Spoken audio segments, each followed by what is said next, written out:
Yes.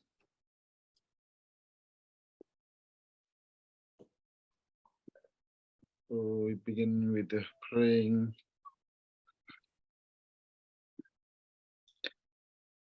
Hobye tuje shaje rikon shinje meto jeje bonjong ba serje lombo tawa jembe kokan shaje jabo zong chato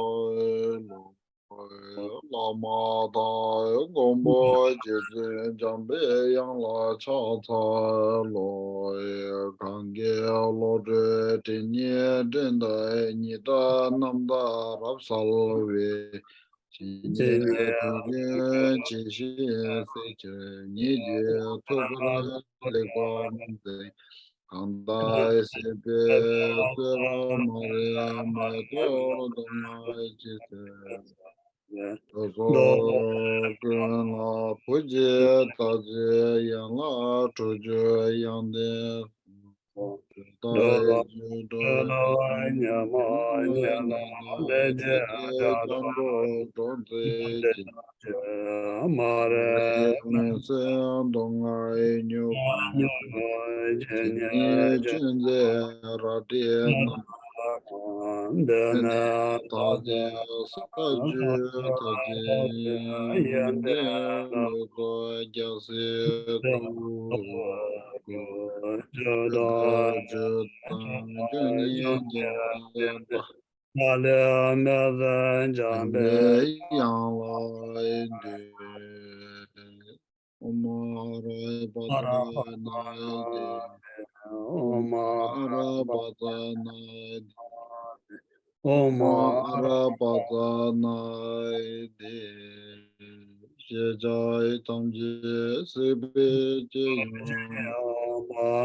Dale demo me barapsa ne kadai denju lo toba ye lo de lo be no sa so kang ze ta wara de ba chung se te wara de na ya Gombo jang yang chen ye me bayang tong rai sho sa shi pe shi chu shi me tu lin shi ni de gen bai de sang ji xin me de ru ha ye ro gen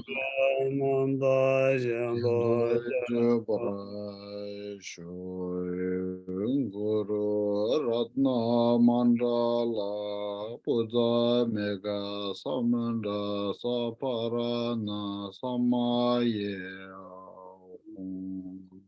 Semje Namje Sambat Loye Chetai Chetra Che Jong De Mo Te Pai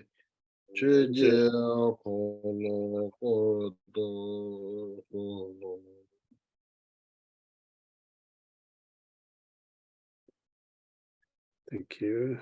So we begin with the right motivation. So right motivation, the object of motivation is our own and others' mind. So our mind and all beings' mind right now so dirty that cause us all the problems.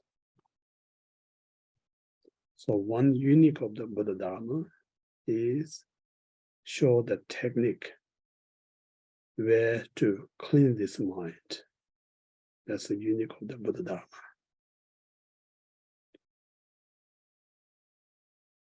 So in this way, every single of us, whatever we may experience difficulties, prime caused by our own unclean mind. Therefore, I must attain Buddhahood, means reach the perfect cleanness of my mind in order to bring all beings in that state. So in that purpose, we study Bodhidharma, the technique where to clean my mind. And out of that, I may be positioned to help other sentient beings.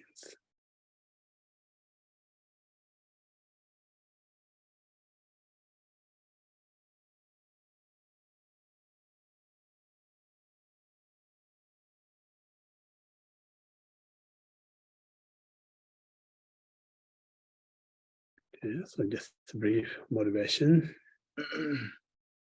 Now, 37 practices of Bodhisattva by great Tibetan Bodhisattva Ngawang.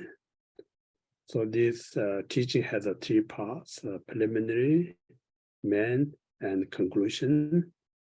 So we completed the preliminary part. Now it's the main part. So the main part, there's three stages. First is small persons apart, means like a samsari being who concerning may reborn in the three lower realms. So in order to rescue, not be born in this stage, one primarily focus and practice is 10 virtuous deed. So if you consistently practice 10 virtuous deed, entire life is a guarantee we definitely not going to be reborn in the three lower realms. So small person's prime goal is to rescue oneself, not to be born in such as hell, hungry ghosts, and animal realms. That's small person's motivation or destination. And then second is a middle person sees not only three lower realms as a suffering, even a higher realm such as a human, demigod, God beings, as well as the form and formless realms are suffering. Therefore, I must free entire samsara. So in this way, prime practice is triple training, kind of a training of the mind, meditation, and wisdom, based on the renunciation. So in this way, one completely free from the three realms, reach either arhatship or particular Buddha state. So this person is middle person's path. So now main topic of this 37 practice Bodhisattva is the Mahayana teachings. So Mahayana means the who carry the huge responsibilities. So what responsibility is based on what I aware my own strugglings, use that awareness or experience to recognize, to realize others have the same situation, no differences. Therefore, just mere free my own suffering is not going to be perfected because the majority of sentient beings are suffering. So in this way, instead of my own salvation or freedom or liberation, I'm primarily to free all beings their suffering. So in that very much courage, strength, and then whatever you study, practice, called the Mahayana or great persons part.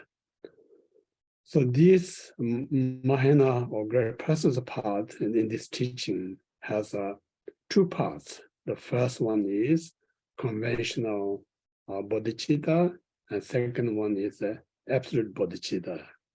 So first, conventional bodhicitta has two parts. First is cultivating the bodhicitta. Second is meditation on the bodhicitta. So first cultivation is based on what we realize suffering of all sentient beings. And these suffering sentient beings are not just strangers that we haven't met majority of them. None of them are like a dislike or enemy who has a trouble to us. But the reality, you cannot find one single person who never been your mother, you never been your child, never been your partner, never been your friend, not just once, many times. While they were as our loved one, close one, they care for us more than their own life. So now these beings are suffering. I cannot bear what I see is their difficulties, what I feel their difficulties. So that really kind of driven me such a genuine practice of Mahayana to rush into the Buddhahood to rescue these mother sentient beings. So in this way, something that you have a burning motivation, driven kind of a force to really practice something that reach Buddhahood to rescue all sentient beings. So that very particular mind we call the cultivating or wishing or inspiration bodhicitta.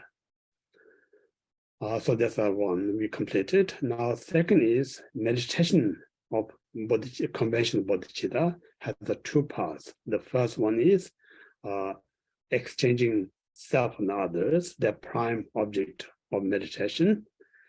Then that we completed. Now, second is post-meditation, what we practice. So it has four parts. Post-meditation, the first one is to take four undesirable objects into the path to gain Buddhahood. So we already discussed that one. I don't need to go detail for them, undesirable objects. And the second is two most difficult to tolerance we take into the path to get Buddhahood. So first difficult to tolerate is someone that you care, love, done everything, but one day that very particular person or people breaking your heart. So that time, how you're going to take that into the path rather than you feel miserable. So that's the first one. And the second is someone who equal to you or less than you, and they really look down to you, then how much we get hurt, this our arrogant mind. So instead of we feel hurt, get anger, again, how we can take that into the path to gain Bodhisattva. So really what I'm saying is that all this is a poison into oneself, how we turn this poison into medicine, rather than poison cause us taking our life. That's the second topic of two most difficult to tolerate, how can turn into path to practice Bodhisattva. And then third topic is when we in such a miserable state, you are lost everything, top of that you are so much different types of sicknesses, and top of that everyone's kind of telling you so many bad, now there's no more to fall down, you are rock bottom, you are such in the lowest of lowest state. Again, in that time, lots of people take their own life. Lots of people just kind of ruin their life. Again,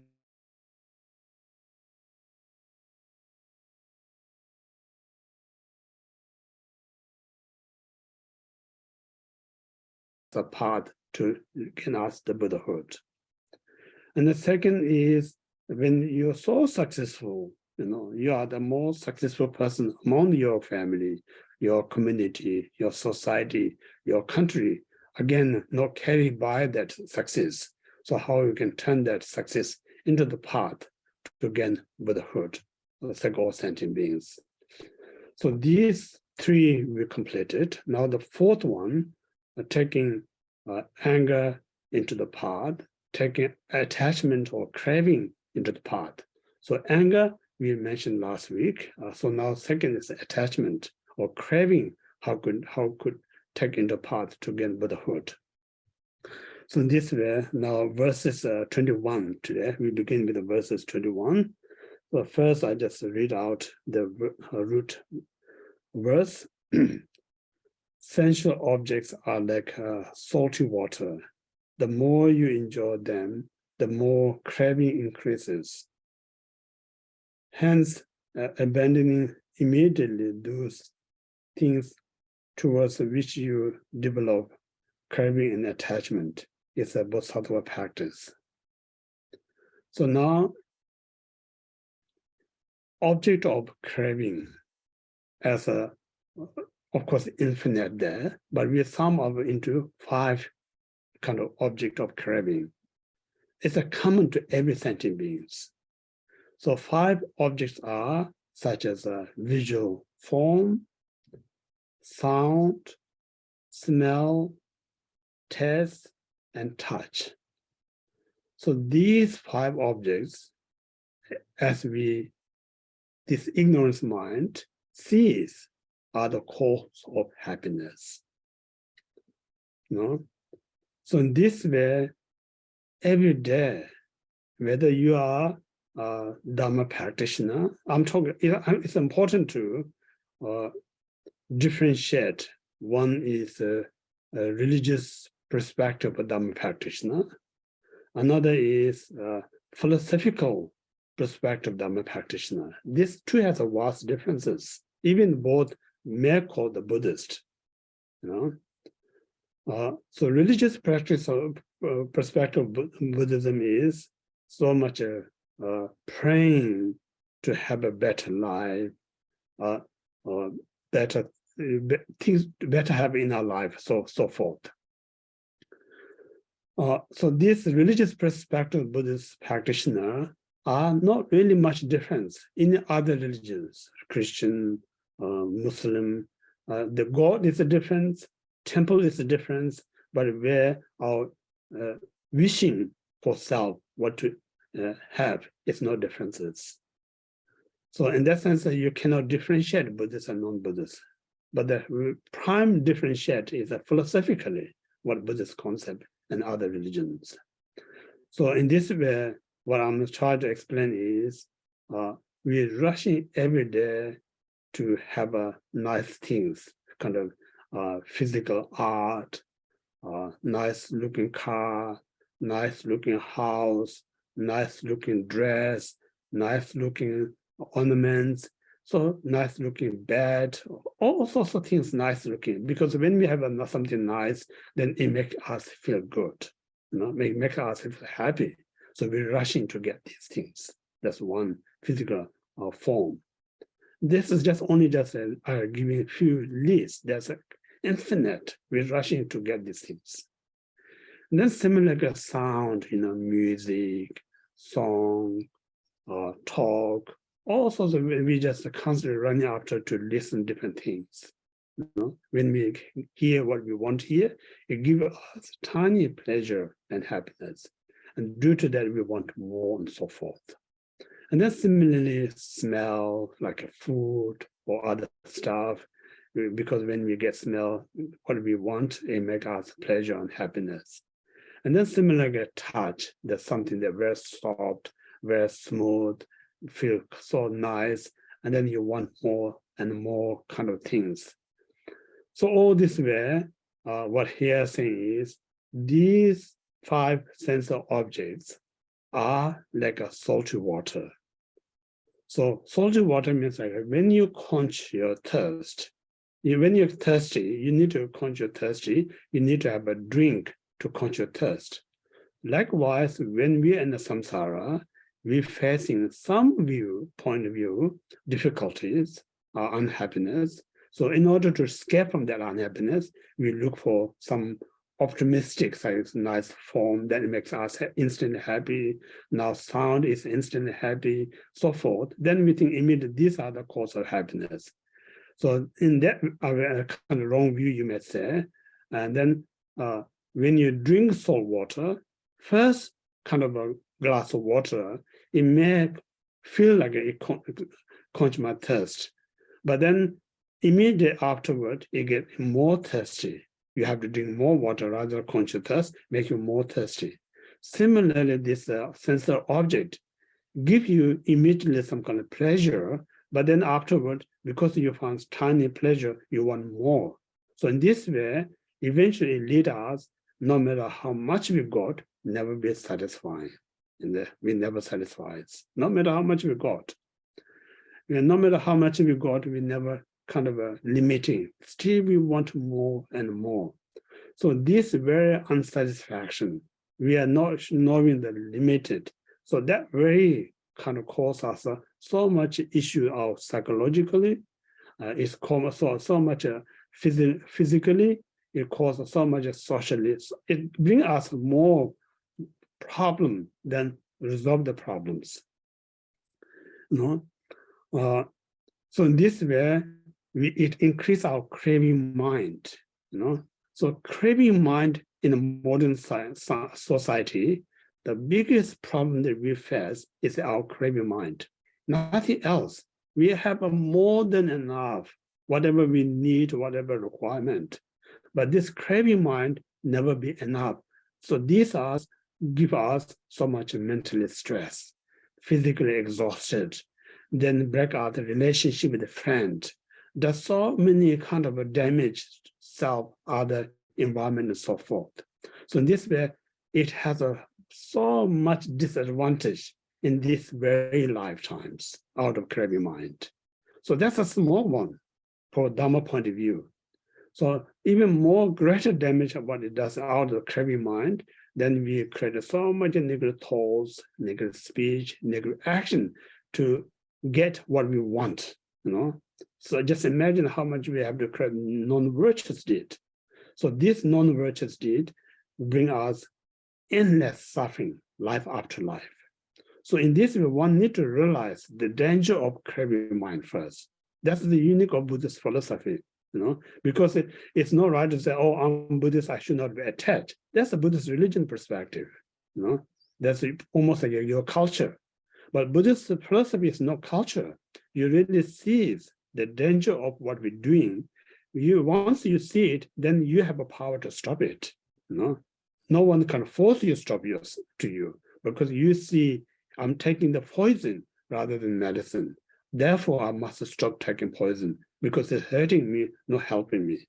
So every Buddhist practice based on wisdom, based on the realization. That's also important. So in this way, you can recognize or realize how much it causes a disadvantage in this very life, and then future of many lives.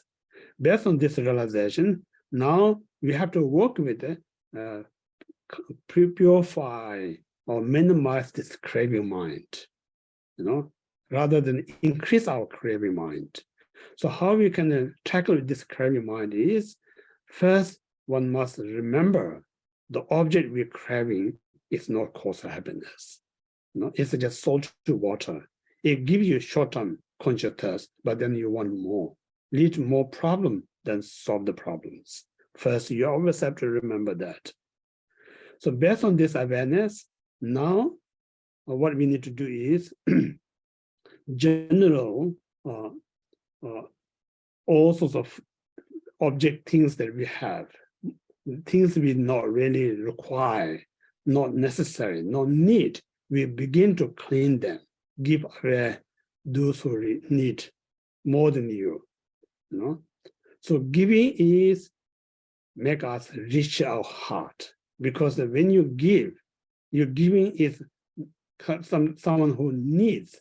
Then when that person benefit, it makes you happiness. So this way we begin to clean up things really we don't need. That's the general to giving things we not require. And then gradually we have to work with the things we really love, we're so attached, we're so clinging, we also have to clean that one. So again, if you think about impermanent point of view, no matter how precious object you may have, but none of us can have forever. Either this precious object may lose before we die, or these things are going to be lost after we're dead. But none of this is going to be with us forever. So while I have this freedom to choose, I use this object to more purposeful, to give away those who really needs. So more kind of make your mind as more spacious, rather than your mind become like a junk kind of a place. So this way, based on the realization, the danger of the craving mind. So medicine to craving mind is cleaning. to giving away things that really not a requirement. Not just check them out, but just carefully, these are the valuable, I'll make more valuable out of it. So more valuable out of it is give those who really needs. And then you really see the benefit of what you're giving to others. So that only that time your wealth is meaningful. Besides that, with wealth you kind of constantly accumulating, neither using to yourself, not giving to others, then that wealth is just taking your space, and kind of cause you more stress, for keep security of that object, worry about losing of that object, and then kind of upset somebody wanting that things from you. So if you really think about things we love, how much it give us a secure or insecure, it give us more insecure. How much this object give us a pleasure, unpleasure, it give us more unpleasure. So these things one need to realize it. So only this realization, it give us a courage to cleanse things we don't need. That's the unit practice of Buddhism. Buddhist practice is not based on the force, but all based on the realization, wisdom mind. So this way, now begin to giving things we don't need. Yeah. And also one of the Shastra says, this human craving or greedy mind is bigger than this country, this whole planet. Because this planet is such a vast, but still it's limited. If you keep filling this planet, one day you're going to fill up. But this greedy mind, no matter how much you fill in, never ever going to fill up. So we working something, never ever going to be success. Rather, we're working all the time to make us fail. So in this way, we should not begin that job. Even if we begin, we should change the job. We must do something to be complete. Rather, we do it, never will be completed. So in this way, we need to recognize this greedy mind. It's the nature of never satisfied. First you think, I wish I have one, then I'm happy. If that makes happy, it's not that difficulty. It's doable.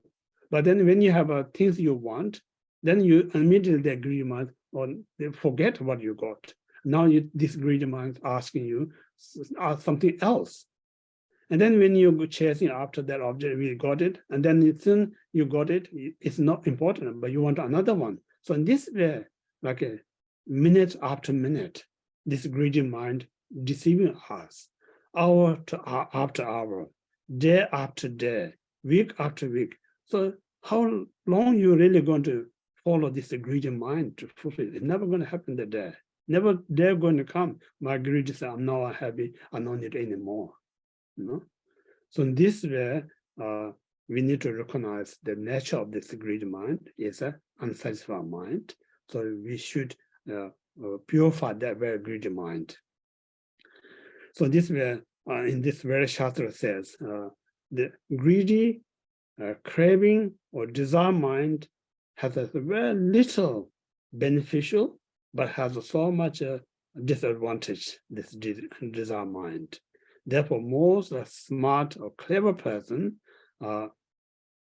they practice less desire mind, more appreciative mind. No matter how little you have, you should always be happy. I'm lucky to have these things. So this is a good, wise way to live, be appreciate life. So this is how to take attachment on the path to practice Bodhisattvas. So this, up to here, we completed the conventional perspective bodhicitta. Now we begin to the second absolute bodhicitta. So absolute bodhicitta also has two parts, the meditative part and then post-meditative part. First, we talk about the meditative.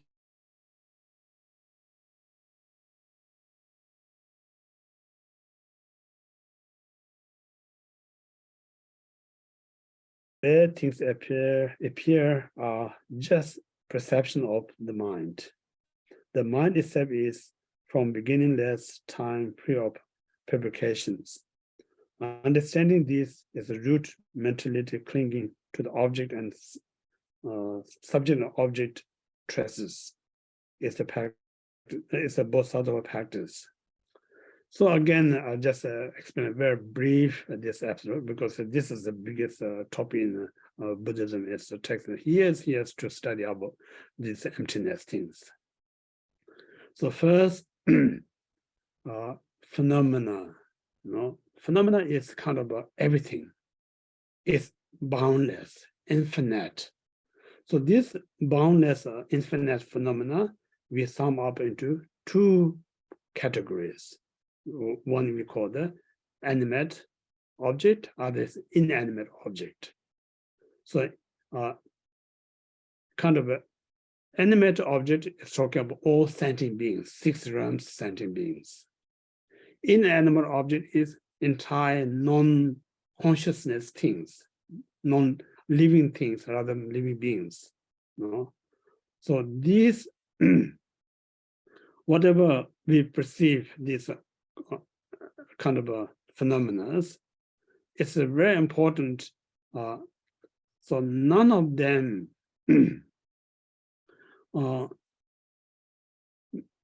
we have to, whatever we perceive, animate object or inanimate object, we must aware these are mere labeled by the mind, labeled by the mind. Mind labeled them. This is a calf, this is a lamb, this is a table, this is a human, this is a dog, this is a kind of creature, so forth. So everything labeled by the mind, None of them exist their own right. None of them exist their own right. Because if I give you a little bit there to comment on it, if things exist their own right, then everyone see in the same way, But none of us see the object in the same way, because every one of us see that object in different ways. Where I see things, you're not going to see it.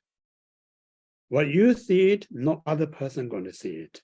Therefore, if you look in the shopping mall, how many colors of cloth, how many designs of the cloth, so forth. If you go to a restaurant, how many types of food, If you go to art gallery, how many types of art? Because if every one of us, the same mind, sees same thing, then there's no need to require so many variety. Just one variety that I like is good enough for everyone, because we are same mind sees same things, but we're not seeing same things. So in this way, what I see is labeled by my own mind. So what you see is labeled by your own mind. So what you label, I cannot see it because your mind is not my mind. So this kind of a logical proves every phenomena seen out there, none of them exist their own right, because we all labeled by our own mind. So first, one need to realize that. It's so important to realize that everything projecting perception of the mind. Besides the perception of mind, there's no such thing exists as we perceive out there. Not only just we don't need to compare to one to another, even you compare to yourself. You look at the same object in the different times, you're not going to see the same way. Every time you're going to see that object in different ways. For instance, sometimes we go to shopping mall, see something cloth design or color is so nice, and we pay whatever cost, we take home, bring it home, and then we see another that is not so good as when we saw in the shop. So clothes hasn't changed because our perception changes. So in this way, we don't need to compare others' point of view, even one's own point of view, how often we change our perceptions. Things we buy, we think so nice, and then a few days later, you feel not so nice, you chuck into the garbage, So same thing, but it's a perception change, then the phenomena changes. So in this way, none of phenomena exists its own right, all labeled by the mind. So one needs to realize it. Then second, the labeling all these phenomena is our mind.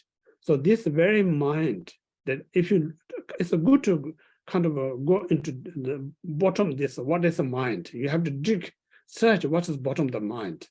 So bottom of the mind, what we talk about, intrinsic nature of the mind, primordial nature of the mind.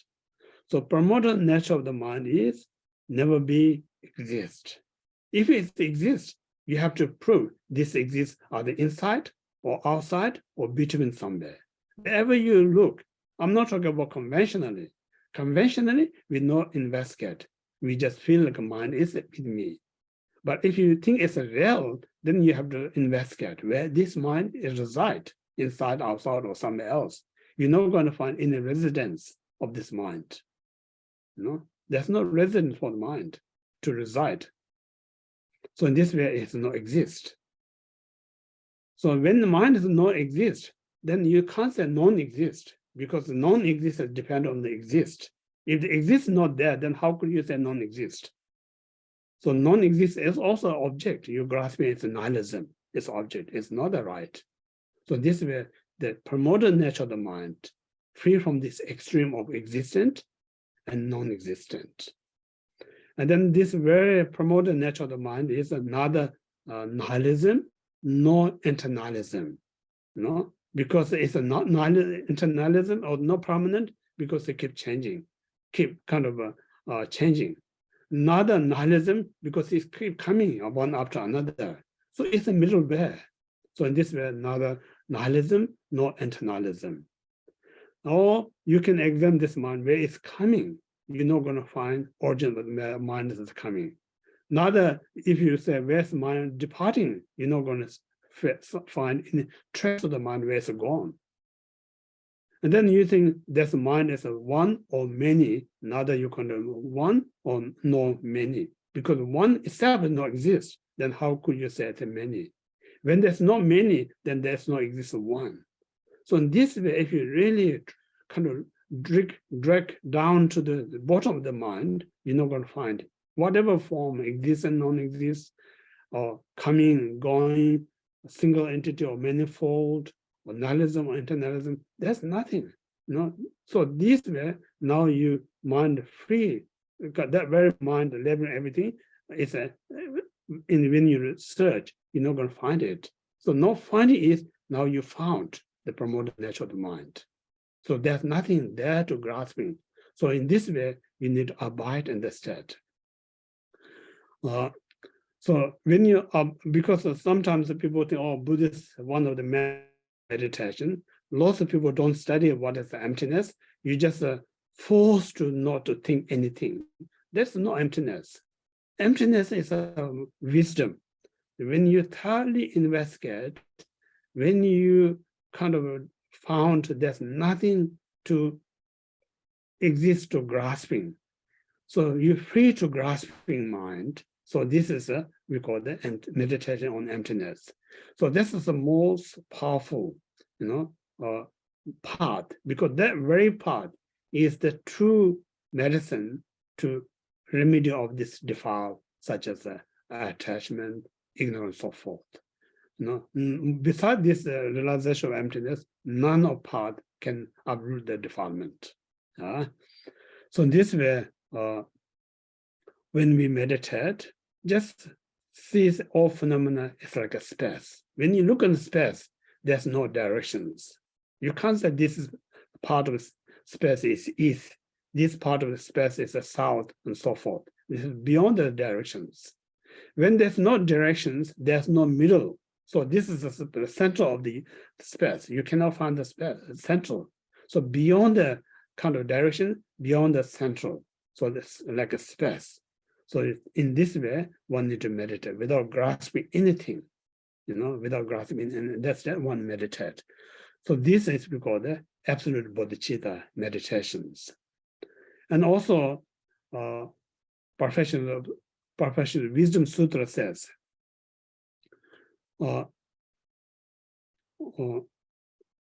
realize entire phenomena is emptiness. So that very realization is we call the professional wisdom, professional wisdom. And then when we say I'm meditating professional wisdom, what that means, people say I'm meditating professional wisdom. that really means like there's nothing to meditate. There's no object to meditate. So there's nothing to object to meditate is meditating emptiness. If you have an object to meditate, you are not meditating emptiness, you know. So meditating emptiness means that there's no object. If there's object, you are not meditating emptiness, you know. So no object meditating is emptiness meditation. So this way, you should not kind of jump into meditate on emptiness by the force, because if you force to meditate on emptiness, very easy to fall into nihilism or nothingness. So nihilism and nothingness is a very dangerous path.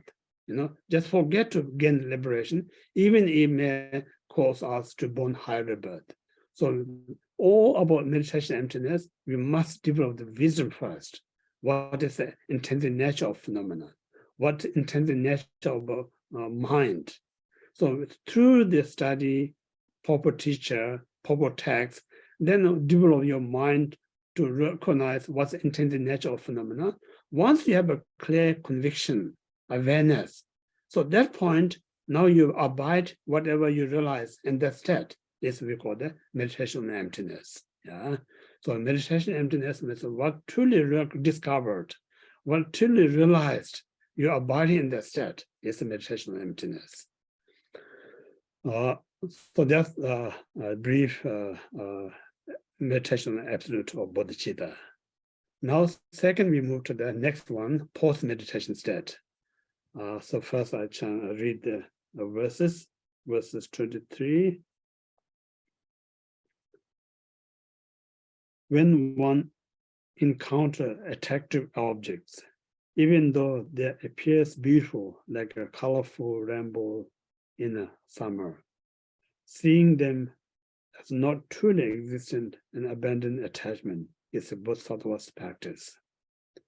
So now, in every day, whatever we see, smell, taste, or touch, not cause or not creating condition to our craving mind, not them become conditioned to create our defiled mind, you always carry this realization of emptiness when you go out there. So whenever you go out there, you can see, you can smell, you can have to remember the emptiness, the moment. So that means like, for instance, when we meeting such attractive phenomena, such a beautiful phenomena, are they animate or inanimate object? So a good example here given is like a colorful rainbow, you know. So when we see such a beautiful, anyway, I just go through again. When we see a beautiful object, you know, are they animate or inanimate, such as a beautiful form, sound, something that instantly give you pleasure. You think, oh, that's such a wonderful phenomenon, that's a joyful phenomena. So when you see them, Buddha Dharma not saying you negate them. You just let them perceive it. Let them perceive it. Don't negate them, not block them. Just let them perceive in your mind. But at the same time, remind yourself, these beautiful phenomena are no different than rainbow. Constantly remind yourself, there's a rainbow. You should enjoy while you're perceiving, but you don't grasping or clinging that, because the object does not really exist as what we perceive. If the phenomena exists as we perceive, then it's right to grasping on it, because you can craving on it, but the phenomena does not exist as we perceive. So it's like a rainbow.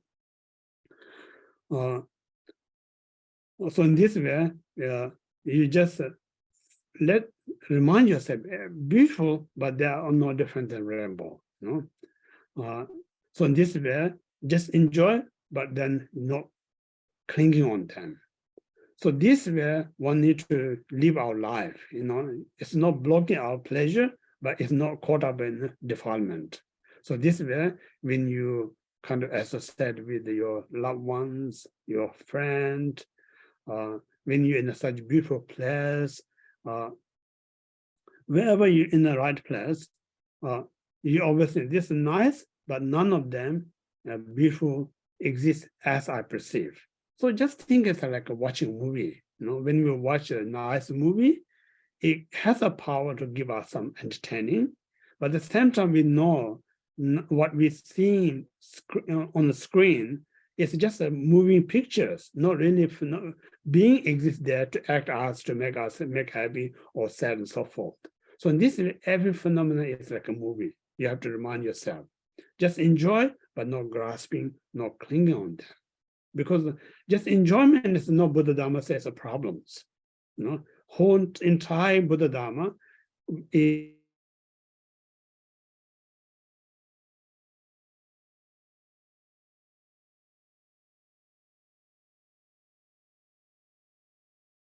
we have two problems.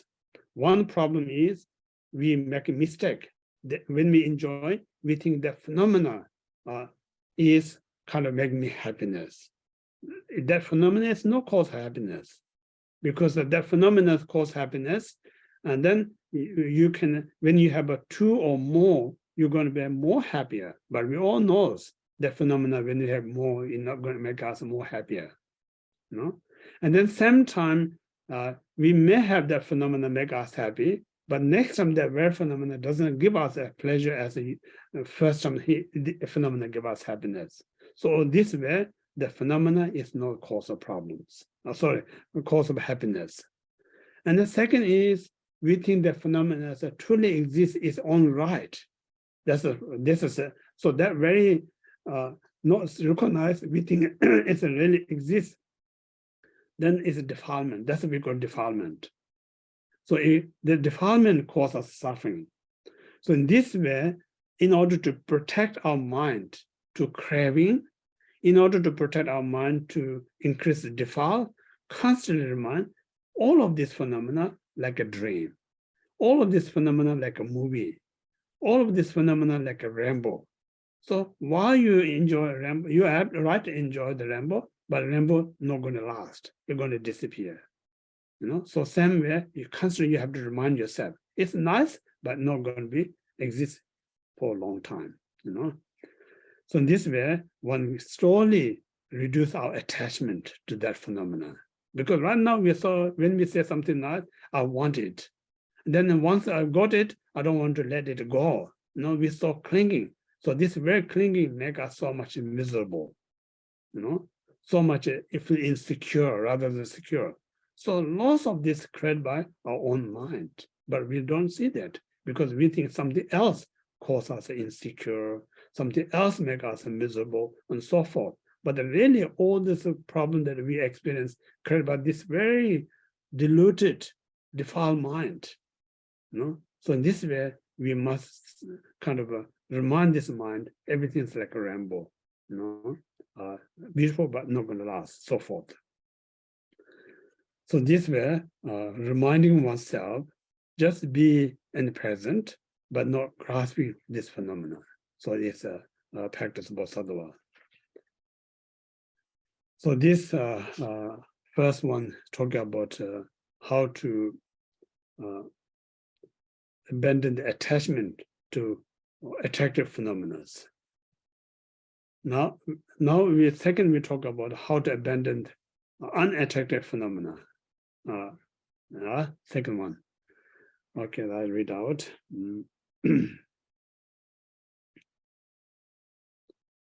All kinds of suffering are similar to the death of a child in a dream, grasping the mistake perception as true exhausts you. Hence, when you encounter unfavorable condition, seeing them as a misperception is the Bodhisattva's practice. Now, second one is when we in a post-meditative, when we're not out there, you may meet someone you dislike. You may come across something that's an unwanted phenomenon. Normally, when we come across the person you have a difficulty, things you don't want to see, it comes to you, it's instantly it upset us and make us unhappy and angry and so forth.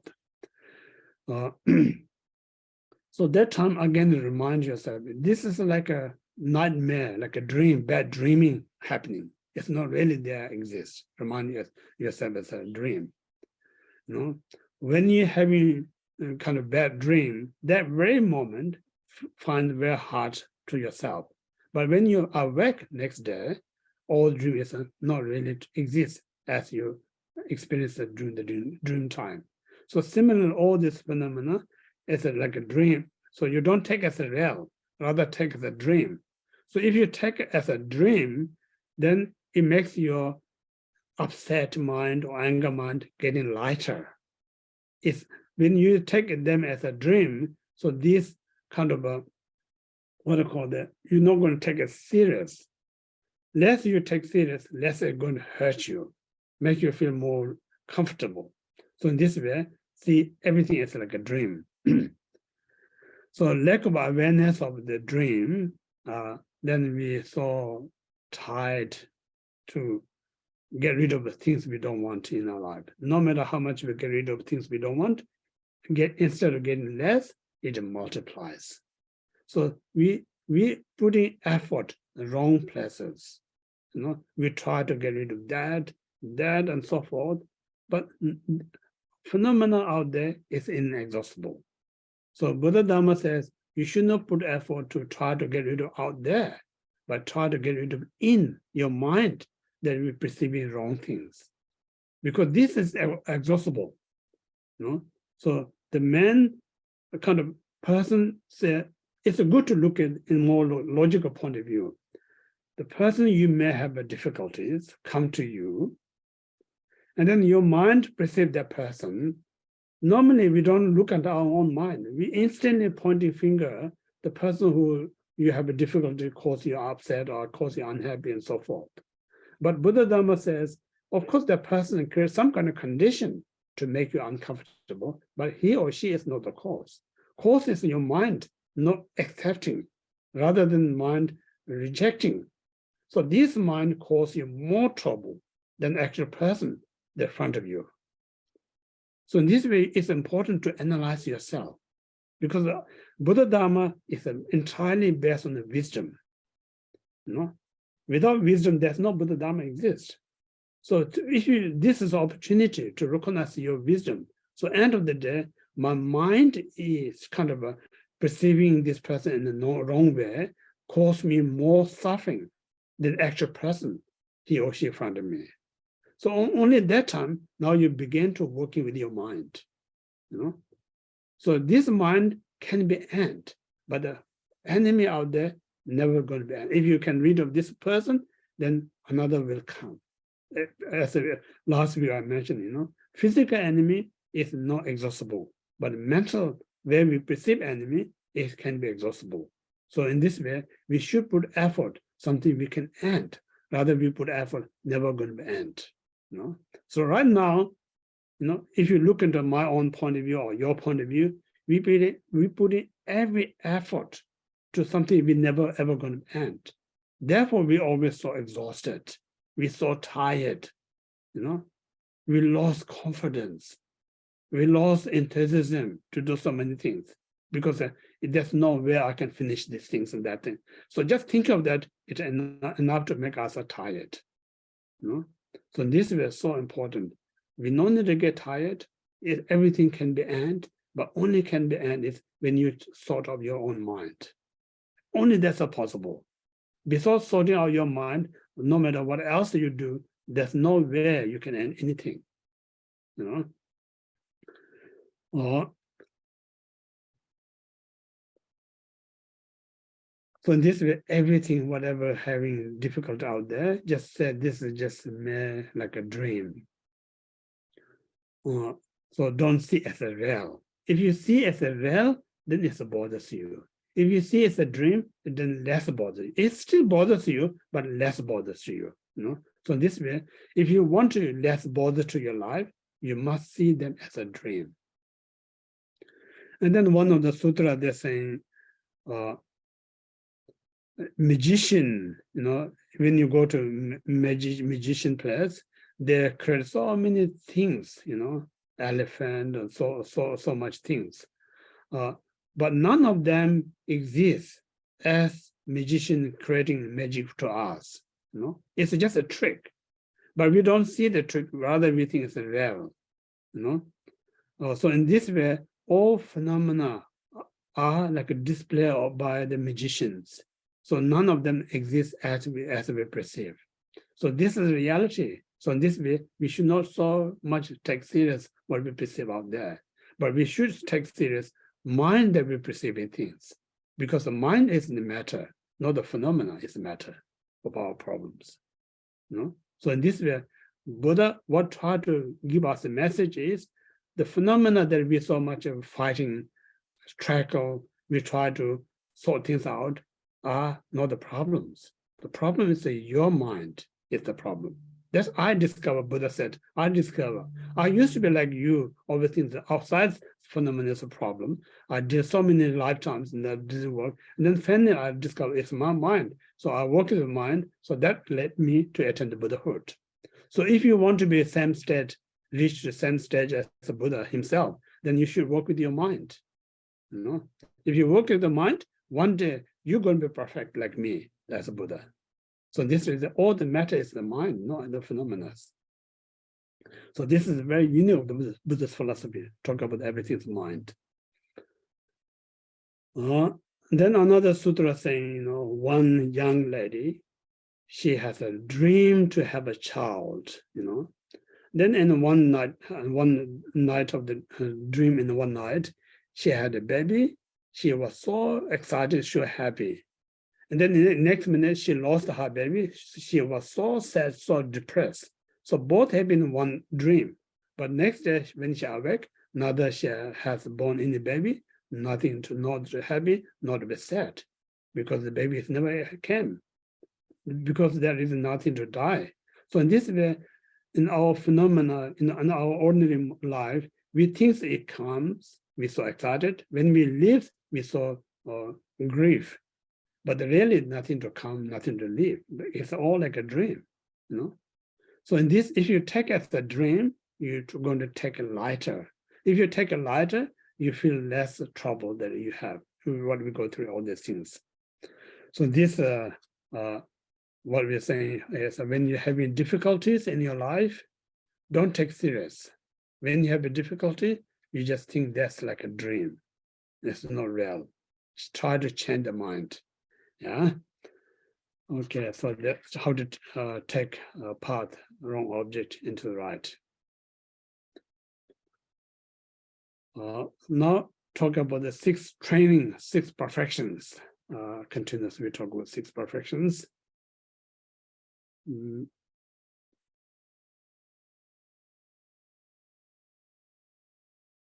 Those desiring enlightenment have to give up even their bodies.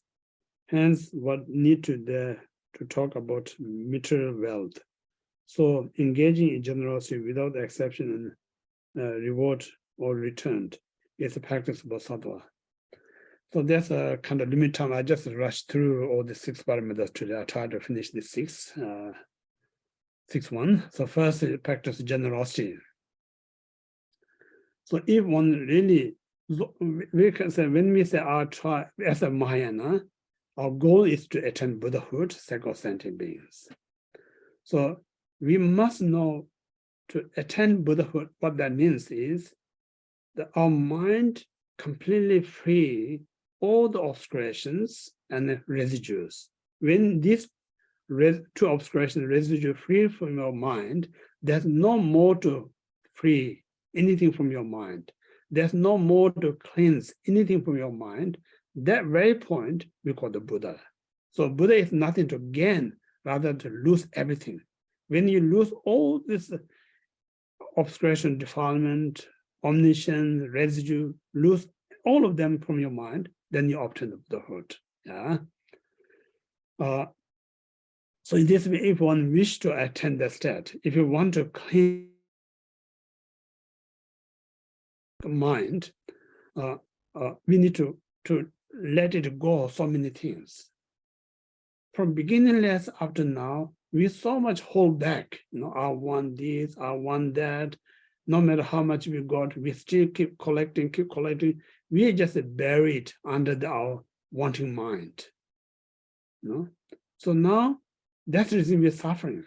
So in order to free our suffering, we need to let it go. So let it go. So this we call generosity is let it go. Let it go means like things is necessary, give your body, not just once a minute. This is a big topic. I'm not going to share that much. But usually that's when you reach the first bhumi, then you're ready to offer your body. Until then, you're not ready to offer body. So forth. There's so many kind of complicated to explain. But simple thing is what we call the what we said, like a famous earlier, our material kind of a possession, material, whatever we have a material possession, things you're not going to use, things that you're not going to benefit, make sure to use them to someone that who really needs more than you, giving them. It's kind of generosity. So when you give, we need to have of course, in the beginning, we're not going to have a right motivation, clear intention, so forth. But we need to know what a clear intention and what's the right motivation. The right motivation is, I'm giving these to really benefit the person's life. That's a motivation. Pure giving is, I'm giving is not the condition. He's going to say or she's going to say thank you to me. Or I'm giving these, so next time I'm going to be more richer. If you have that kind of expectation, then you're not pure intentions. So you want to something return. So as ordinary, we're so used to practice giving with the condition. It's very hard to do this pure one. But then you need to know the advantage when you give with the pure thoughts, and then disadvantage you give with the impure thoughts. It's important. You need to differentiate these things. Kind of impure motivation is, impure intention is, you give with intention, there's no guarantee it's going to make you happy or make you suffering. For instance, I give something to someone, I expect he or she going to.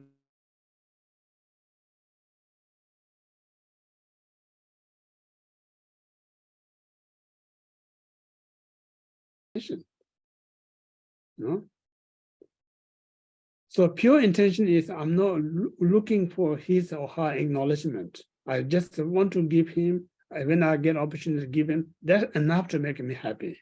It's a guarantee. So that's the differences. If you give with a pure mind, you don't need to let other persons respond to make you happy. Your own action itself is of course your happiness. But if you give the wrong motivation, impure mind, then it's dependent on other, but what other not give you what you expect is a suffering.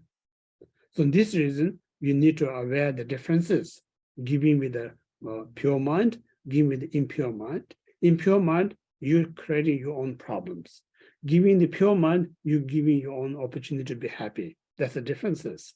So in this awareness, whenever you give, small or big, must check your mind. I'm giving this pure mind. If you're not giving pure mind, make your mind pure first and give according to that pure mind, whatever small or big things. So in this way, you practice 3 types of generosity. So it's a practice Bodhisattva. So 3 types of practice. Of course, there's infinite practice generosity. We sum it into 3 things. The first is the lowest of giving is material giving. Someone who hasn't got to eat, you're giving them food. Or someone who hasn't got to wear to cloth, you're giving the cloth. You're giving something the other person need. So this is we call the material giving, the first one. And then same time, it's important, don't be discriminate or I'm fortunate. I have extra cloth. I have extra food. this poor person hasn't got food and clothes, I'm giving, so I'm doing favor for him or her. That's the wrong motivations. Rather, you have to look, the person you're giving, he giving you more than you giving to him or her. Because when you give food or cloth, it may some benefit the person, but if you really give with the pure mind, the joy that you gain out of it is priceless. So this joy that you gain, priceless, come from because the person giving you opportunity to practice generosity. So always have to look at that point of view, what I'm receiving out of it, greater joy than what I'm giving. So if you have that awareness, you're never ever going to be arrogant, I'm more fortunate, this person less fortunate. Rather than I'm the less fortunate, this person more fortunate, because giving a much more kind of joy, far more greater value what you're giving, what you're receiving. So in this way, always important. You don't think I'm fortunate, he or she, he or giving me great opportunity, then I'm giving him or her great opportunities. So this is a material, just brief material gift. And the second gift is a fearlessness. Someone who's in a danger, either sick or life, then you're giving the medicine, taking to hospital, or someone who has feel insecure, you're supporting him or her, make him feel secure. So these are more advanced practice than first one, giving fearlessness. Giving fearlessness. And third is giving, the most precious is giving dharma. So dharma means like giving them wisdom. So if you have a wisdom, then you can kind of feel secure wherever you go. Right now, we feel insecure, no matter how much you reach, no matter how much you got education, no matter how many you follower. If you don't have a wisdom, still you feel insecure. So more security that we gain when we have a great wisdom mind. So this wisdom comes from the Dharma, that so wisdom of study, wisdom of contemplation, wisdom of meditation. The most powerful poison that causes us suffering is the defilement. And then remedy for the defilement is the meditation. Within the wisdom, within the wisdom, the meditative wisdom is the main antidote of the defilement that uproot the defilement. So this meditation wisdom not going to come without contemplation. Without study, you're not going to have a contemplation. So first study, second contemplation, and third wisdom. So that is the best gift to others, So not giving only short-term benefit, rather that wisdom can benefit for many lives. So that's the three types of practice generosities. Okay, now we move to the next one, ethical discipline training.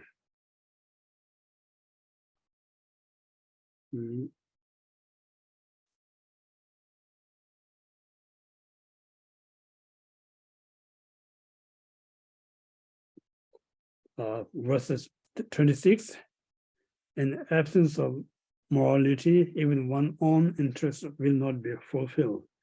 So desiring to serve others' interests laughable. Therefore, observe moral ethics without any worldly aspirations is a Bodhisattva practice. So now, ethical discipline is we commit not going to engage in non-virtues, such as mentally, I'm not going to engage in the coveting. Vocally, I'm not engaged in the telling lie. Vocally, I'm not engaged in the killing, sexual misconduct, and so forth. So once you pledge, I'm not going to commit enough, because that ethical means really means like stop harming others. That's ethical. When you have such as 10 non-virtues, all these 10 virtues, it's not just a mere hurting to yourself, but it's hurting others, coveting mind, harmful thoughts, so forth. So stopping harm others is ethical. So when you're not kind of to give up these 10 non-virtues, but then you want to attain Buddhahood, it's a laughing matters. That's a truly, true. Especially like many of us as a Tibetan Buddhist followers, many of us, we so much interest in high tantric practice. It's a very wonderful because we have such a fortunate karma to draw interest to practice high tantras. But at the same time, many of us, even simple like a 10 non-virtues, we cannot give up. So if you're not in a position to give up 10 non-virtues, we're not ready to practice high tantra at all. We, one hand, we so interested in high tantra, another hand, we keep creating this 10 non-virtues state. So in this reason, the foundation of all the practice is the ethical. If you be ethical, just intention to just not practically stop harming others, it's very hard to do it, but intention, now onward, I'm not going to hurt others. This is the foundation of the Dharma. So first, we must establish the foundation, ethical. I'm going to stop hurting others. So once you have a foundation, then you can have a Mahayana practice, you can have a Vajrayana practice. Right now, many of us, we haven't got foundation itself, but we want to be high practitioners. It's not going to happen. So this is the ethical so important. So in this way, the cause of unethical is a desiring mind. I want this, I want that. So this desire kind of cause us to break us ethical life. So this reason, to be ethical, we must minimize our desire mind. Desire mind. I have more than enough. I don't need more than that. So if you have a more appreciation, then you're less going to be unethical life. So in this way, one should take this ethical in order to attain Buddhahood, second sentient beings. So there's 3 types of ethicals. Again, the first level is just abandon 10 non-virtuous state. Either abandoning, or intention to avoid 10 non-virtuous state. That's the first ethical to avoiding non-virtuous state. Second ethical is sake of other sentient beings. What do you call the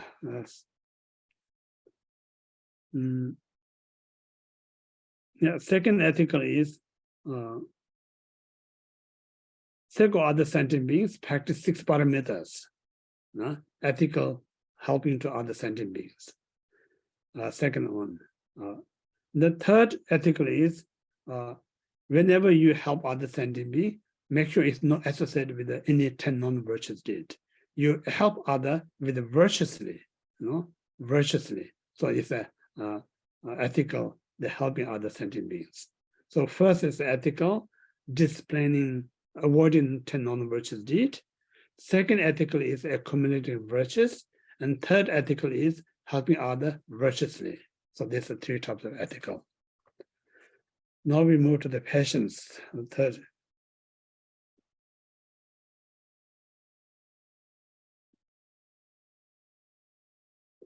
Verses 27th. To Bodhisattva desiring to wealth of virtues, all obstructing forces are similar to treasure of precious jewels. Therefore, not meditate on patience without any feeling of resentment to all is practice Bodhisattva. So this one, one of the most powerful virtues is a practice of patience. So patience means whatever difficulty may come in your life, but none of them big enough to disturb your mind. That is patience. So whatever, whether you make a mistake or somebody causes trouble, whatever, but none of them has a power to disturb or shake your mind. You never get disturbed. That's a patience. Again, here saying, best place to practice patience is not in the temple, not in your room. Best place to practice patience is place wherever you having always get disturbed. Place where there is always people so much cause you troubles. Those places is a really most precious place to practice patience, because then you really can kind of protect your mind, because out there so forceful, negative, powerful to disturb your mind. Now in that very environment, you have to take care of this mind, make sure it's not get disturbed. So in this way, the environment giving me opportunity, really where to train to protect my mind. Because if there's no disturbance out there, then how am I going to practice to protect my mind? So in this way, whenever someone causes you trouble, remember this teaching. This is a time, this is the opportunity to practice my mind, not get upset. So in that sense, like this person who disturbing you, causing you trouble, it's your found treasure in front of your house. You don't need to go and search treasure somewhere else. Treasure coming in front of your doorstep. So you cherish that. You are the more precious, more high respectable as my guru, my teacher, because you actually giving me practice to practice patience. So make sure you not lose that opportunities. So if you have that kind of wisdom awareness, then you're not going to find difficulty to live in this world. The more you get challenged in the world, the more you have an opportunity to train your mind. So in this way, the most disadvantaged person or places are the best place to practice or train one's practice of patience. So again, this practice, there's 3 types of patience. First one is accepting the difficulties. Second is not get upset those who harms you. Third, just try to understand the nature of the phenomena. So first, kind of accepting difficulty means like when you're having sick, lost a job, or having trouble, just recognize. You don't deny them. It's not going to work. I lost my job. I have a sick. I have a problem. Just recognize it. But this is just life. But I'm not point to get upset with them. So you just accept, but make sure your mind not get disturbed out of it. So in this way, we call it accepting.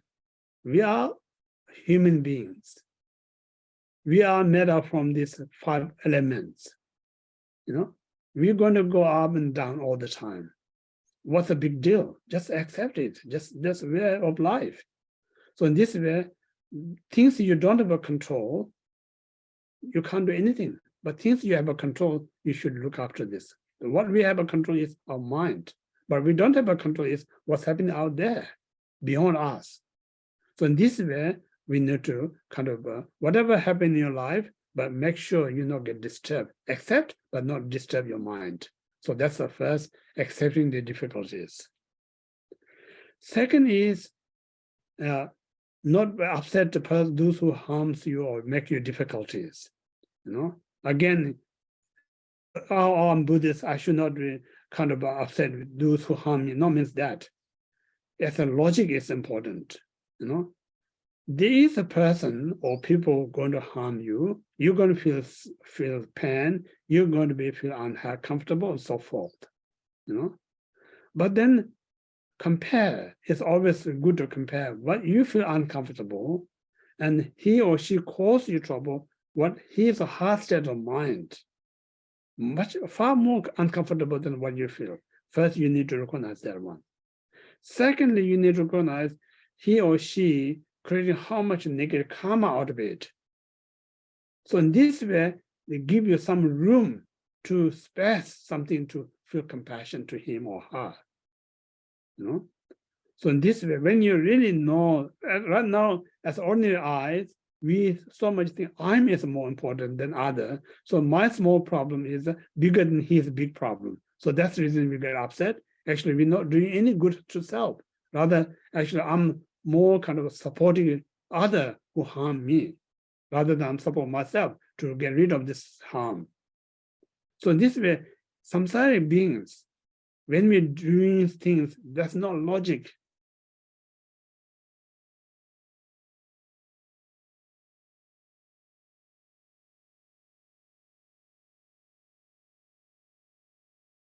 Now it's not doing any good at all. Rather, what I'm doing to myself is harming all the time.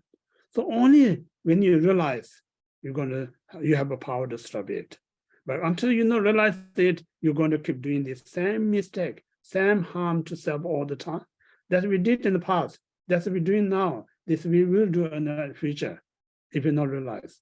So only that break us have this continuation habits realization. So this realization again through the study Dharma. So this is so important. Don't kind of harm back who does harm you, rather help them. See their condition, see their difficulties. So in this way, you should not respond in a negative way, rather respond in positive. Positive is good for you, good for the person. Negative is neither good for you, nor of course for anyone else. So every solution, whenever we face trouble, it's a positive is a solution. None of negative is a solution at all. So this way, we should not be negative towards those who harm us. That's the second one. Then third is the nature of phenomena. Conventionally, due to karma, if I create the good karma, I'm going to have a good things. If I create the bad karma, I'm going to have bad things. So it's not the person who or things that not the cause me problem. My karma is the prime cause. So if I don't like what I experience, I need to change my karma. So no point to upset the phenomena that cause upset. Rather, I need to change my own way of thinking, way of actions. Then the absolute point of view, there's no such a being who giving us harm. There's no such a person self-receiving. There's no phenomena that throw us to harm. So beyond that. So in this way, conventional point of view, absolute point of view, is no point to upset. So just be free. So this is the practice of phenomena. So these were three types of practice, passions, as Bodhisattvas. Okay, now we move to the fourth practice of professional diligence.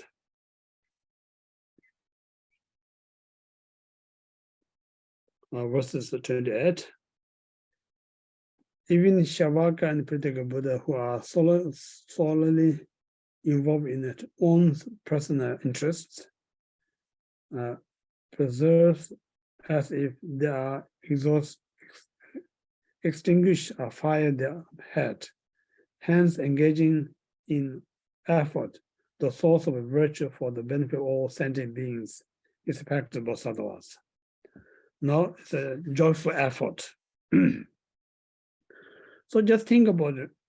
Prateka Buddha, Shavaka Buddha, how much it put effort to gain their own liberations.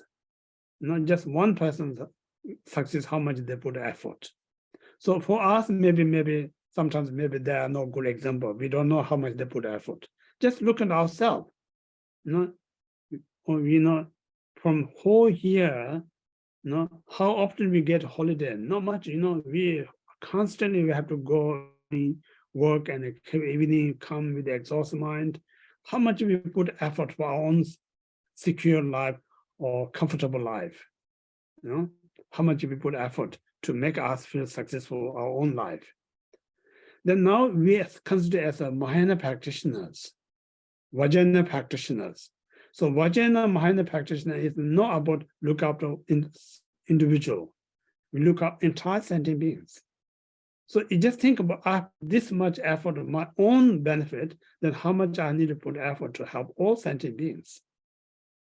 So in this point of view, we need to really take a serious our effort to benefit as far as possible, as greater as possible, sake of all sentient beings.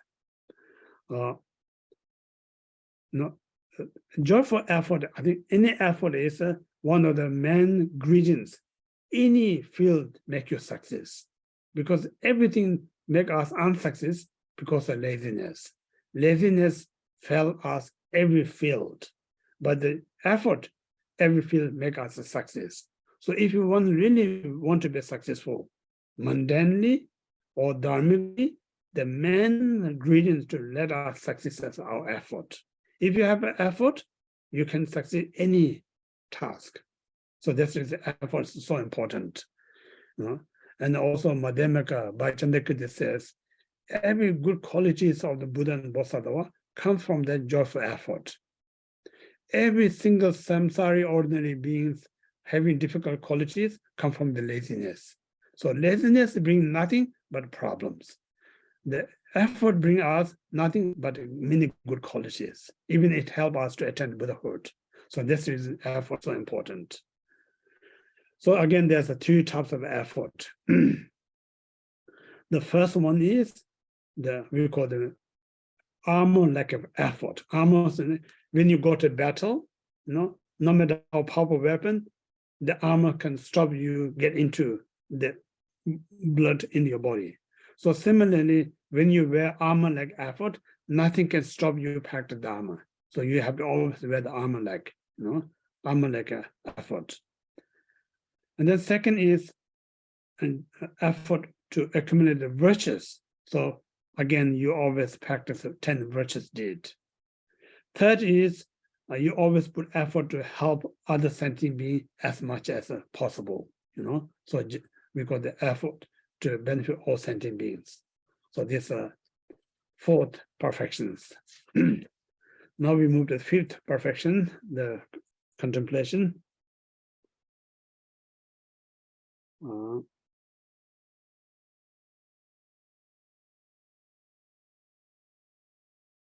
So verses 29, sorry, 30, I think.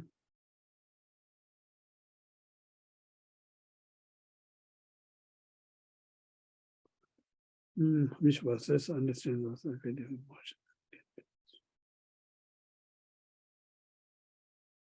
Yeah, 29. By understanding that reflection emotion can be destroyed by special insight, truly incorporating calm body and meditating on the mental stability which transcends the formless state is the Bodhisattva's practice.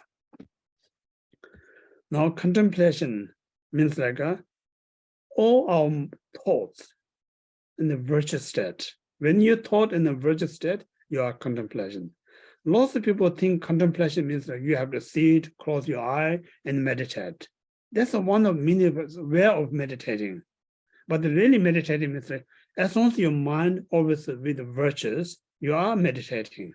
Yeah. So the moment your mind away from the virtues, you are, even you sit in the cushion, close your eyes, but your mind with the non-virtues, you're not meditating. So physical appearance or action, kind of appearance is not kind of to do with the meditating or not meditating. All is about the mind. When your mind is with a very virtuous state, you are meditating. When your mind is non-virtuous state, you are not meditating. So this is where definition of meditation is stay our thought with the virtues. It's a meditation. So that when you're in that state, without moving away from the virtuous state, it's called the shamatha, calm abiding, peaceful abiding meditation. And then when you're in that virtuous state, virtuous means like a kind of see the true nature of a conventional phenomena. Of course, you can talk about there's a what we call the contaminated virtues, uncontaminated virtues. So contaminated virtues talk about conventional virtues, uncontaminated virtues talk about absolute virtues. So first we must have a conventional virtues. So conventional virtues means like seeing the conventional reality first. So when you see the conventional reality such as a phenomena, if you talk about say all the compounded phenomena are impermanence. And all the default are sufferings. So first you have to see it. So that's the reality of the conventional. Then the more you meditate, then you see all phenomena, default is emptiness. So this realization could come. So this realization of emptiness of all compounded and default, not going to have without the conventional realizing of impermanence and sufferings. So this conventional is a cause to develop absolute. So this way, shamatha first it creates a conventional just stay our virtuous state, then virtuous mind slowly can see the absolute nature of the phenomena. So in this way, out of shamatha, it develops the vipassana, insightful mind. So insightful mind is against the ignorance mind. So the moment you have a vipassana, you uprooted the defilement. So in this way, the Buddha taught, as you know, 84,000 discourses. So this 84,000 discourses, only just one purpose, nothing else, one purpose. That one purpose is to develop the vipassana. So every practice that we do in a Sutrayana point of view, every practice that we do must aim to develop the vipassana. That's our ultimate target. So once you have a vipassana, that vipassana free us grasping self, grasping of phenomena. So this vipassana led us to attain Buddhahood, not the shamatha alone, not the compassion or loving kindness. They are tremendously important, but and what makes us Buddha is vipassana. So in this way, every single practice that we do, aiming to develop the vipassana. So this vipassana must come from the shamatha meditation. So shamatha is virtually we call the single-pointed meditation. Then within the single-pointed meditation, there's three types of single-pointed meditation. One is we call the desire realm single-pointed meditation. Second, we call the form realm single-pointed meditation. Third, we call the formless realm single-pointed meditation. So there are three types of single-pointed meditation. But the first desire realm single-pointed mind is not good enough to cultivate the vipassana mind. Third, formless the single-pointed mind, neither also right condition to develop vipassana. So vipassana only comes the form realms, samadhi, for samadhi meditation. Because the reason is desire realm single-pointed meditation is there is a certain clarity, but there's no deep stability. So it's not strong enough to develop vipassana. And the formless realm, single-pointed, is such as a great stability, but no clarity. So it's not going to develop the vipassana. So the best one is the form realms. Form realm has a stability and a clarity. So this stability, clarity mind can only develop the vipassana mind. So in this way, one must succeed for jhanas mind in order to have vipassana. So this is a practice of Bodhisattva. And then in this samadhi also, single point meditation, there's three types of samadhi meditation. First one is to gain in this very life benefit through the meditation. What they get benefit in short time is, if you do proper meditation, it will change the structure of your body. It changes your structure of your mind. What structure changes? Like when you're successful meditation, this very solid body, heaviness body, become very light body, very flexible body, result of shamatha meditation. Almost like your body feels like a cotton wool, where light feeling can come up. Then success of your mental is right now our mind is very stubborn, inflexible.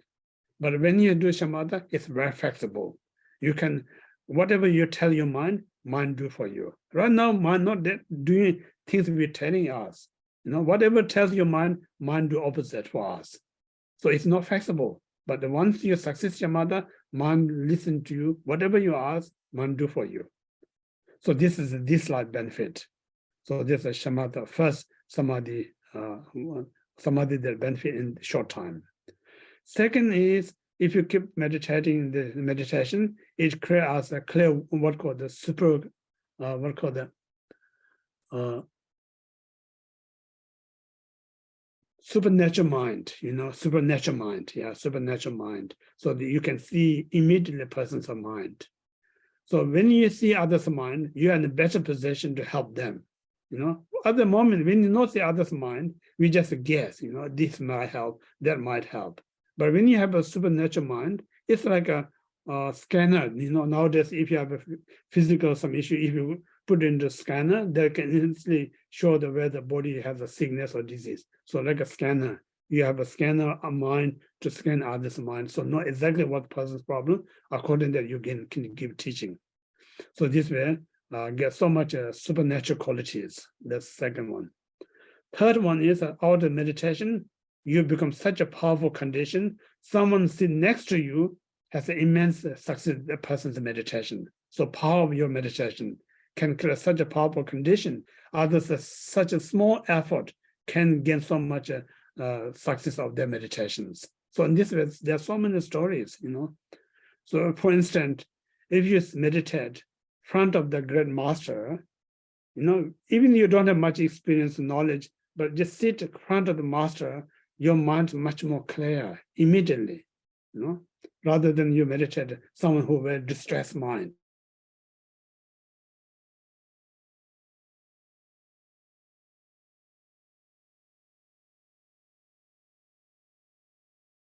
It always benefits others in such a right way.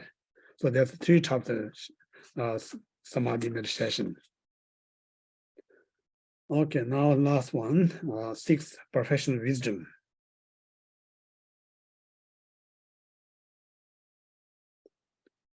I think probably Katie is falling asleep in the middle of the night now.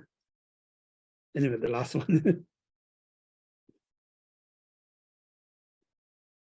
In the absence of the professional wisdom, it is not possible to achieve a complete enlightenment by the 5 perfections. Therefore, meditation on wisdom that has no conception of 3 cycle, subject, object, action, with the skillful means is a Bodhisattva practice. So now the professional wisdom is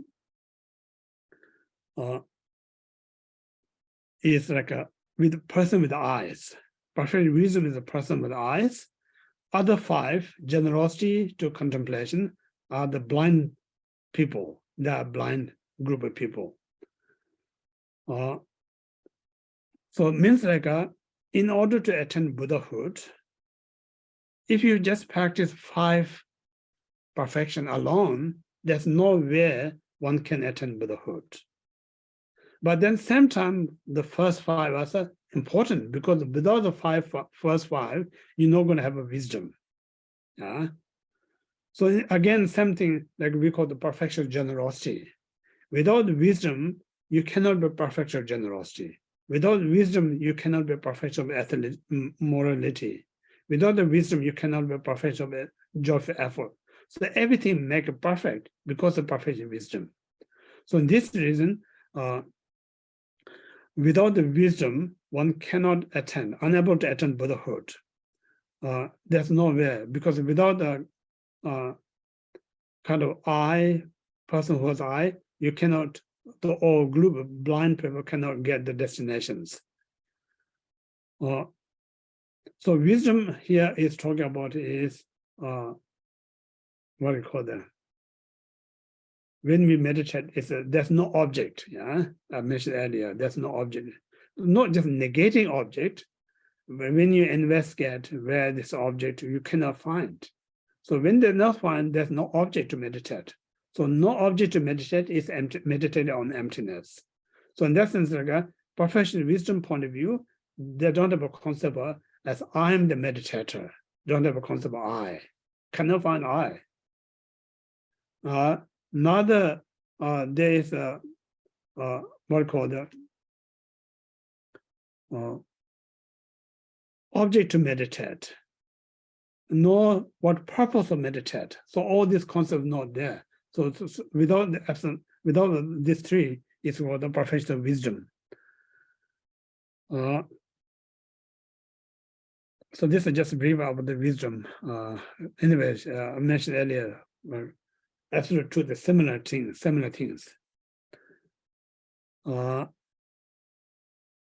So anyway, kind of the first 5, generosity to contemplation, are the method aspect.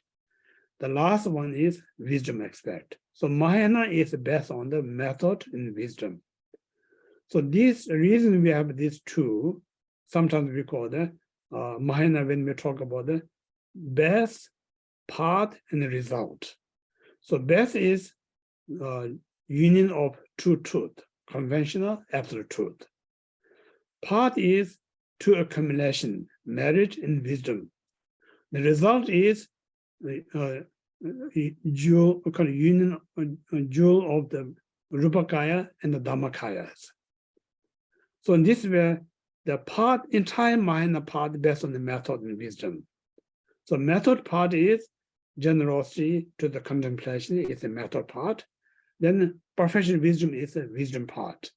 So what this truth does is like a Mahayana Buddhahood is we call the non-abiding nirvana, not in the samsara, neither in the nirvana. So method, this 5 method frees the Buddha to reside in the nirvana state, still come back to world and help sentient beings. Wisdom free Buddha from the samsara because free from ignorance. So in this way, method and wisdom free the Buddha from nirvana. Therefore, Buddha has a Rupakaya. Then wisdom free from samsara. Therefore, Buddha has a Dhammakaya. So this how it works, union to truth lead to the union to accumulation, then bring us the union to kayas, Rupakaya and Dhammakaya. So these are the wisdom. Now, wisdom also the 3 parts, 3 things. The first one is, first wisdom is wisdom that makes you master of the 5 great science. So I'm not going to list them. If you Google it, will come up 5 great science. Then second is wisdom that help us to realize the true emptiness, self and the phenomena. And the third wisdom is then we kind of wisdom rescue sentient being from the ignorance, lead to the wisdom state. So this is helping other beings. So these are 3 types of wisdom. Okay, so in this way we complete today's talk. Thank you very much. I think it went a bit longer, but I hope not too late in your place. Thank you very much. And then I'm not sure if we have any question. Katie is almost dreaming now. Yeah, I'm just looking for where my question was. I don't know if I can find it. No, I can't find it. I'll have to find it and ask you next time. Yeah, sure. Too late for you. Thank you. But it was fantastic, Khenpo. Oh, thank you. Oh, this is really great. Just accept this 37 practice, but then short period I have to rush a little bit. Khenpo, I have a question. Yes. That were you able to clarify when you first say base? Is the base, according to you, is method and wisdom? Sorry, can you repeat that one? What earlier you mentioned about the base, the path, the result. Yeah. Best part, yeah. So the base that you refer to is method and wisdom, if I catch you correct. Yeah, base is a true truth, conventional absolute truth. Okay. Path is a method and wisdom. Okay. The result is true kaya, Dhammakaya and the Rupakaya. Oh, okay. So I just missed it. So the base is two truths. True truth, yeah. Conventional, Okay, a conventional and absolute truth. absolute, that's right. Okay. Okay, thank you, Khenpo. Oh, thank you.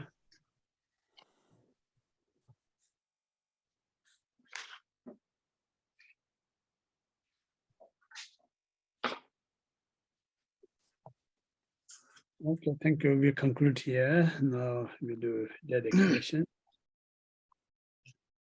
Sono indi tanji zeba nye tuni nye be dana bandi ne je ga na je ba lo chupa ye se be tol Chowai sho jambala payu chitrai kemba Windo sambo teyai deshin de tedai kinji jesu dalo Wai de da tamje rabdo ngoi Jesun shibe jawai tamje je ngwa kanla chodo ngaba Age dewe tsawa dekun jama sambo chungje rabdo Wai je chaba